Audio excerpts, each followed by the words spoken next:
দুটি সম্প্রদায়ের জনগণের সহযোগিতায় কামেশ্বরে সার্বজনীন বাসন্তী পুজো অনুষ্ঠিত হল।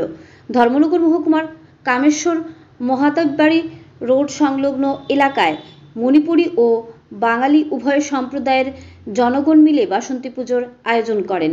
বাসন্তী পুজোকে কেন্দ্র করে এলাকার উভয় সম্প্রদায়ের জনগণের মধ্যে ব্যাপক উৎসাহ উদ্দীপনা পরিলক্ষিত হয়। প্রতিদিন সাংস্কৃতিক মঞ্চে নানান অনুষ্ঠান পরিবেশিত হয়। পাশাপাশি এলাকার ছোট ছোট ছেলে মেয়েদের মধ্যে বসে আঁকো প্রতিযোগিতা অনুষ্ঠিত হয়। পুজো চলাকালীন সময় প্রতিদিন উভয় সম্প্রদায়ের মহিলারা নিষ্ঠা সহকারে পূজার কাজকর্ম চালিয়ে গেছেন। ধর্মনগর থেকে নিজস্ব প্রতিনিধির রিপোর্ট, ধর্মনগর। ধন্যবাদ।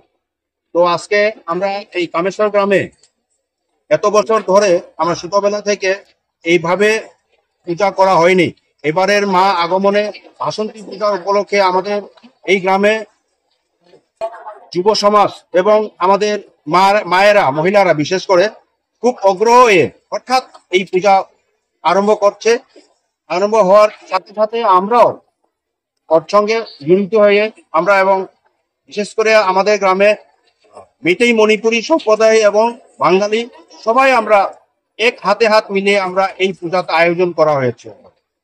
তো এইবারে গ্রামের প্রসন্ন সবাই খুশি জেগে গেছে। আমাদের এই গ্রামের মধ্যে যে আমাদের মহাদেব বাড়ির সংলগ্ন এই এলাকা সবাই খুশি। আমরা আবার পরের বছরে আবার আমরা আশা রাখছি যে এইভাবে আমরা সুন্দরভাবে পরিচালনা করে আমরা পূজা আবার করব। কথা ছেড়ে গেছে। তো আমাদের এই পূজাতে এবারের পূজাতে হয়েছে, আমরা আরো সাংস্কৃতিক সন্ধ্যা প্রোগ্রাম হয়েছে আমাদের। তো ছোট পোলাপান এবং আমরা মায়েরা মোমবাতি এইসব খেলাধুলা আমাদের বিভিন্ন সব